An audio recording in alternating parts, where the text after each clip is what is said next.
Oo, pero yung Pero mga ang target namin, may target kami na 60. Mayroon pang darating kasi ng mga bangka eh. Kahit na mayroon ng balita tungkol sa tulay, mayroon pa rin nag-order ng mga bangka. oo, oo. Kaya nakakatawa nga eh. Parang hindi sila takot sa tulay eh. Pero And, yung speaking of tulay, nakakipag-meeting na rin ako sa tumawag na meeting ng San Miguel. I think 3 times na kami nag-meeting din. Okay. wow, talagang desidido yung San Miguel sa tulay. Actually, parang ganon ang kanilang intention, pero kami naman, we are firm with our decision na talagang ayaw namin. Mm. At saka Sayang. na, na-mention din naman yung tulay. Mm. Sa totoo lang, ang tulay, akala ng karamihan, magandang may tulay, pero in one of my questions during the third time na nag-meeting kami, Oh. ang tanong ko sa kanila, and this was answered by them, ang tanong ko sa kanila, sabi ko, di ba ayon sa publication ninyo sa mga newspaper, mag-spend kayo ng 8.7 billion in order to have the tulay. Oo. Then I asked them, sabi ko, negosyante si Ramon Angay, di ba? So kung negosyante ka at nag-invest ka ng 8.7 billion, ilang taon ba ninyong plano na mabawi niyo ang inyong investment na 8.7? Bawi pa lang yan, wala pang ginansya. Oo. Okay. Sabi nila, it's 30 years ang target daw. So kinompute ko, kung 30 years yan, abay dapat kumikita ka dyan ng 24 million every month. Mm. Kasi kung ang 8.7 billion, i-divide mo yan ng 30 years, malaki eh. That's a 140 something, no? Something that 300 plus million every year. Oh. So kung i-divide by 12 yan, lalabas is 24 million every month ang dapat kitain mo. So kung 24 million ang kailangan mo kitain every month, you need to have an income of about 800,000 every day. Mm. So ang tanong ko sa kanila, paano nyo kikitain yan? Sabi niya, kung sino ang dadaan doon, magbabayad. Okay. So sabi ko nga, parang kuan ito, parang expressway, ano nga yung tawag dyan? Tulpi. Toll fee. Mm. Kung ganyan, if you need to have an income of 800, yung mga lokal na nagbisikleta na gustong tumawid doon sa Boracay, magbabayad ka, siyempre. Mm. Kasi may terminal sila both sides eh. Oh. Pati yung bisikleta mo magbabayad. Baka mahal pang dumaan doon sa tulay kaysa sumakay ka sa bangka namin. Okay. So, akala ng mga local kasi, it's a good thing na may tulay. It's a good thing to some extent. But I anticipate na kung magkaroon ng tulay, baka magsisi tayo. Tama. Magsisisi talaga. Baka hindi tayo makapunta ng Boracay dahil mas mahal doon. Oo. Talagang magsisisi talaga kagaya ng airport. Hindi naman pwede kasing sabihin natin na papasukin natin yung mga bus doon o mga private cars. Ang sabi nga ni ex-Vice Governor Kimpo, sabi niya pag dinaanan ka, pag may pumasok diyan na 1,000 na bisita at nakasakay sa mga sasakyan, yung inspection lang at nakapagbayad niyan ng 1,000 na pasahero, 2 lanes lang yan eh. Di ba? Baka it will take several hours, di ba? Okay. Samantala sabi ang 1,000 pag dating ng GT port niyan, pwede ikarga at the same time yan sa 10 bangka. 10 bangka naka-ready. So it will be faster by boat. Oo. Yan ang mga anticipation natin, no? But anyway, ganun pa rin ang stand namin na ayaw pa rin. Oo. At saka isa pa, sir. May plano ngayon na bagong passenger terminal building na ilalagay daw dyan sa sa may reclamation na yan sa Katiklan. So ibig sabihin, sayang yung magiging project kung halimbawa. Yung bagong ang nabasa ko kasi, ang bagong terminal building para naman talaga yata yung sa cruise ship. I don't know how serious they are about. Iba naman yung sa cruise ship. Ibang sa cruise ship, sa sheltered port para sa cruise ship at iba naman yung yung passenger terminal building. Parang diyan lang rin magkatabi-tabi lang rin siguro pero ibang project. Sabi ko may mga malalaking project diyan like passenger terminal building tapos pag may tulay wala nang dadaan diyan sa terminal, kundi diretso na yan. So, Pagbaba ng turista dyan sa sa airport, sigurado dire-diretso na yan sa sa Boracay. Kasi may susundo ng so, tourist so, bus. so precisely the reason na umayaw talaga yung province. Oo. Kasi mawawala yung kanilang terminal fee. Oh, tama. At ang terminal fee na yan ang bumubuhay ng ating ospital. Ay kung ipapatong pa nila, maniningil pa sila ng entrance fee, plus terminal fee, plus environmental fee. Abay, kung sabi ni Saya, makakatakaran ng kwan, ang mga bisita natin. Eh ngayon nga, yun ang naging malaking issue dahil ayaw na ng Boracay, mahal daw eh. Oo, marami nang nag-comment na mahal nga, at mahal. Oo, mahal daw. Ay kung may tulay pa na. Ay kung may tulay na, baka entrance fee ka pa, dahil lalo nagmahal. Mahal. Tapos, malamang-lamang yung mga bangkero, anong gagawin dyan sa mga napakaraming mga bangka na yan?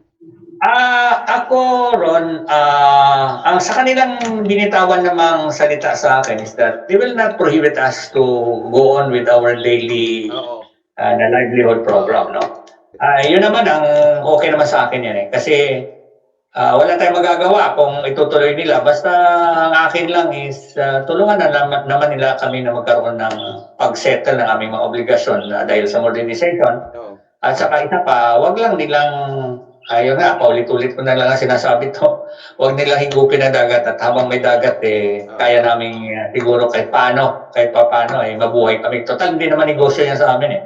Yan naman livelihood lang naman yun na siyang ikabubuhay ng bawat boatman at bawat boat owner. Maraming mawawalan ng trabaho niyan kung halimbawa. Matagal pa ito ron. Matagal pa ito.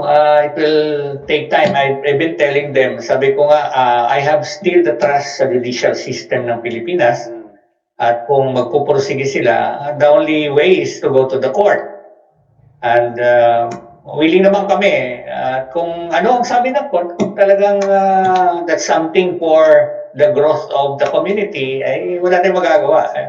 Basta yung sinasabi ko lang parati ron na huwag naman sana kaming tratuhin lang na collateral damage. Yun lang naman sa akin. If they are serious with the project and then kung ang treatment sa amin ay maging partner na ka ng project, sige, wala tayong, okay lang, pag-usapan na maayos. Na walang maiiwan sa sabi nga ni Robredo, di ba? Walang maiiwan doon sa laylayan, di ba? Okay, kailangan sama-sama. Pero yung nangyari sa parang like dito sa Kalibo, yung Kalibo International Airport. Sabi nila yan yung mangyayari, parang ganyan din yung Kalibo. Posibleng mangyayari niyan. Imbis na kalakasan na yung yung hanap buhay ng iba diyan, mapupunta pa sa Just imagine kaganda-ganda ng Kalibo. Biglang may mga night flights ngayon. Yan ang isang bagay ron na hindi gaanong maintindihan ng tao. That if the economy of a certain place is dependent sa tourism, kailangang ingatan talaga ang lahat ng bagay na gagawin. Kasi ang pinaka-sensitibo at parang itlog kasi ang ekonomiya pag tourism ka eh. Okay, madaling mawala ang gana ng taong pupunta roon, napakaraming. Pag nawala na ang gana, kahit may gana pa, pag ang ekonomiya naman ay mababa, wala rin gagastusin yung tao kasi maraming factors kasi ang makaka-influence doon sa tourism. Okay, so pag ganito na nangyari na nga sa Kalibo, tingnan mo nangyari, nagkaroon ng away ang Pilipinas. Hindi naman away nagkatampuhan lang ang China ang Pilipinas, di ba? Nagkaroon ng hindi pag-intindihan at medyo nagkaroon lang ng tampo ang mga Koreano dito sa Boracay. Nagpunta ng Bohol, di ba? Dahil nga, maraming mga charges, etc. So, tingnan mo, bigla na wala. Good enough ngayon na naobserba namin na unti-unti namang bumabalik. Hope na sana tuloy na. Ito naman, gira na naman. Paano to? Lahat na nga, ando na eh. Okay. Survival lang eh. Okay. Sige.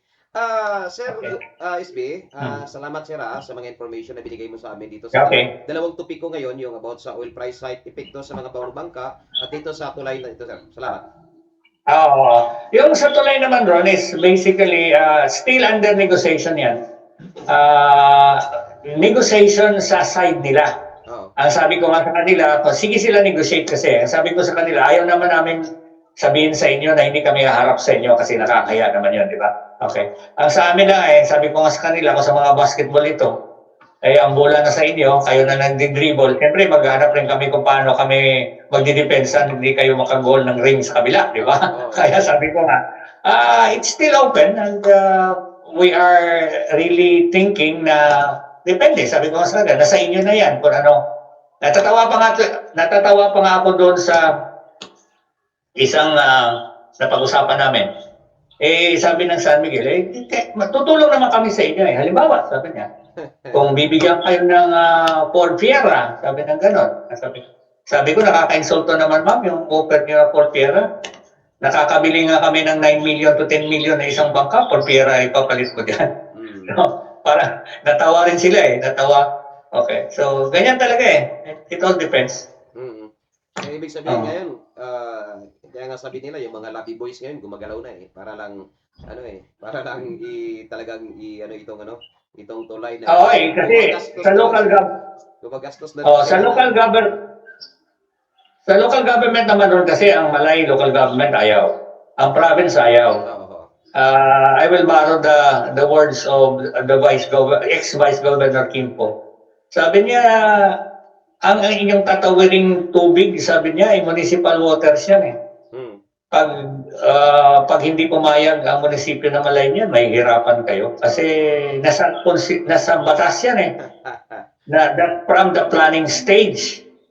Planning stage pa lang you should involve the host municipality kung national project yan. Diba? Medyo niloko ko pa nga sinama pa nila yung DPWH during the meeting. Niloko ko pa nga sila. Sabi ko, maraming ahensya ng gobyerno, ba't DPWH pa kako ang ginawa niyong kapartner? Diba? Sorry, sabi ko sa taga-DPWH, buti nga kako, hindi kayo nag-uniform. At sinunod niyo kako yung utos ng inyong Secretary Dizon, diba? Nahiya din. Tawanan na naman sila. It was okay naman ang usapan namin. Pero, klaro ang aming pinabot sa kanila na talagang siyempre ayaw namin. Sige. Sir, sa Jasa, SBA, maraming salamat sir salamat. Okay. Sige Ron, at saka salamat din sa pagbigay sa akin ng oportunidad na